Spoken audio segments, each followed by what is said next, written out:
Hello everyone, my name is Nitish और आज का वीडियो थोड़ा स्पेशल होगा।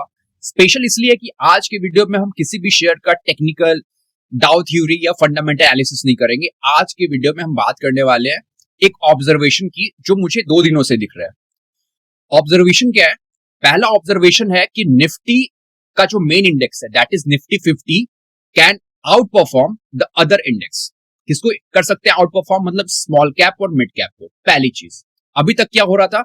अभी तक स्मॉल कैप और मिड कैप ने आउट परफॉर्म करा था निफ्टी को, अब उसका उल्टा हो सकता है।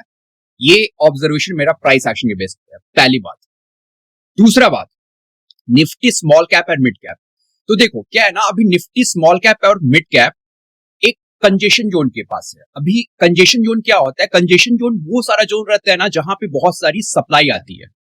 अभी इसका एज अ लेमैन अर्थ क्या हुआ? सप्लाई का अर्थ हुआ ना कि वहां पे बहुत सारे ऐसे हाइज बने हुए हैं जहां पे पिछले बार मल्टीपल इंस्टेंसेस पे सेलिंग स्टार्ट हुई है।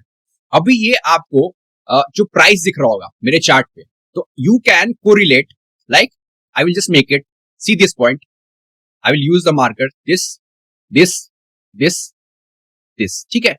तो एक टिपिकल सा पैटर्न होता है कि निफ्टी स्मॉल कैप जो है उस जोन के पास आ गया है। तो अभी यहां पे बायर की एक्टिविटी ऑन इंडेक्स लेवल बहुत कम हो गई है। फिर से सुनना, बायर्स की activity on the index level बहुत कम हो गई है। मीनवाइल मैंने 15-20 दिन पहले एक वीडियो बनाया था जिसे मैंने कहा था कि मैंने स्मॉल कैप और मिड कैप का जो बीज है, मतलब जो ईटीएफ है, उसको सेल कर दिया था। तो इससे कुछ लोगों को कंफ्यूजन हो गया कि whether I am negative on small cap और मिड कैप। नहीं, ईटीएफ को सेल कर रहा है। अभी जो इंडेक्स होता है ना, वो इंडेक्स को आप ये नहीं कह सकते हो कि सारे के सारे शेयर्स को रिप्रेजेंट करते हैं।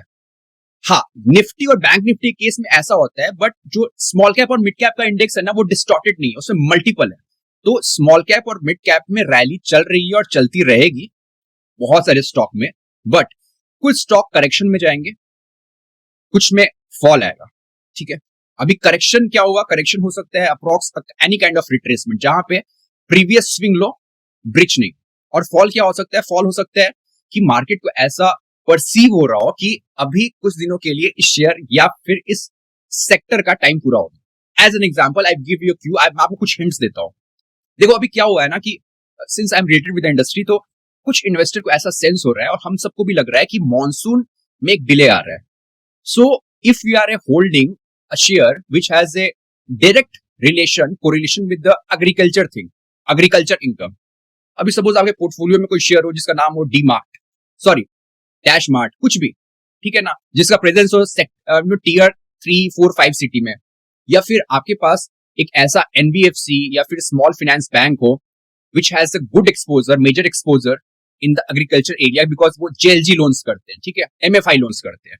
तो अगर मॉनसून में हिट करता है ना, तो सबसे पहले किसको हिट करेगा? That is the bottom of strata, जिनको उन्होंने पैसा दिया हुआ है, और सारा का सारा वो फंडिंग क्या है? अनसिक्योर्ड है। Hope you are getting the things, ठीक है। दूसरा, मैंने एक वीडियो बनाया था why I shorted Muthoot Fin, ठीक है। और मुथूट फिन क्या है? They are the King Kong, मतलब उनका 50% से ज्यादा मार्केट शेयर है as a NBFC in the gold space. मैंने फ्यूचर के थ्रू शॉर्ट करा था, वो वीडियो आप जाके देखना, अप्रॉक्स 10 दिन पहले बनाया था। रीजन क्या था? रीजन ये था ना कि there are other players also who are listed in the FNO space. मैंने मुथूट को इसलिए चूज करा क्योंकि मुथूट का जो टॉनेज होता है, you know, which is a very crucial parameter for a gold lender, उसमें कुछ ग्रोथ ही नहीं आया था। तो उन्होंने बाय वर्च्यू ऑफ लक, ठीक है ना, चूंकि गोल्ड में एक यू नो एक सेक्युलर जो आया था, पेस से आया था, जो प्राइस बढ़े, उसके थ्रू उन्होंने पूरा का पूरा अपना ग्रोथ दिखाया, रेवेन्यू इम्पैक्ट का। तो उसको मैंने किया, और आप कंपैरिजन करो, मुथूट को कंपैरिजन कर सकते हो, मणिपुरम से कर सकते हो, आईएफएल से कर सकते हो, द इम्पैक्ट जो है ना वो मुथूट में ज्यादा है, ठीक है। तो जो गोल्ड लेंडर्स है और जिनका टॉनेज, मैं फिर से वर्ड किया, टॉनेज ग्रोथ Q4 FY26 में प्रीवियस कपल ऑफ क्वार्टर्स में सिग्निफिकेंटली इंप्रूव नहीं कर रहा है, उस पर ध्यान रखना, वहां पे एक करेक्शन आ सकता है, अच्छा करेक्शन आ सकता है, ठीक है।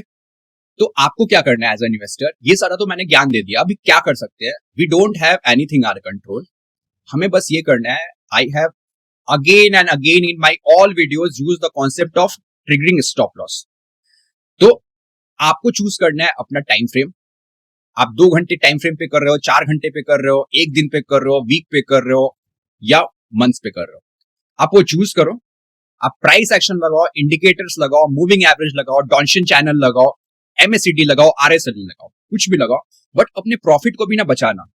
प्रॉफिट को बचाना भी बहुत इंपॉर्टेंट होता है, मार्क माई वर्ड, ठीक है। लॉस सिर्फ आपका कैपिटल पे नहीं होता है, अपॉर्चुनिटी लॉस होता है अगर आपने जो गेन किया है और अगर आप उसको नहीं बचा रहे हो, सो मतलब टाइम वेस्ट किया आपने अपना। बट यहाँ पे दूसरी चीज क्या है ना, पैनिक होके ये नहीं करना है कि if I have portfolio 25 stock तो मैं सबको काट लूं, ऐसा कुछ नहीं होगा। Nifty small cap and mid cap will grow. आप देख रहे होगे, अगर if you have a 20 share का शेयर्स अगर पोर्टफोलियो है तो 5-6 बहुत अच्छा चल रहा है, 5-6 में कुछ नहीं हो रहा है, 5-6 में मैसिव करेक्शन आ रहा होगा। ये है सेक्टर रोटेशन। दूसरा भाई, रही बात निफ्टी की, निफ्टी आउट परफॉर्म करेगा इन द कमिंग डेज। ये मैं बात बोल रहा हूं, आप लिख के रख लेना, ठीक है ना। It is just based on the price action. Nifty on the day chart is making a stage to breakout. उन्होंने पहले किया हुआ है, एक फॉल आया है विच विल बी टेम्पररी, 3 से 4% का करेक्शन आ जाएगा, तो इसको फॉल मत समझना, it is just temporary. Nifty seems to be very strong right now, ठीक है। यही था आज का वीडियो। आपका जो भी पोर्टफोलियो, उस पे ट्रेलिंग स्टॉप लॉस लगाओ और थोड़ा सा मार्केट क्यू को समझो, मार्केट क्या कहना चाह रहा है। Thank you very much, bye.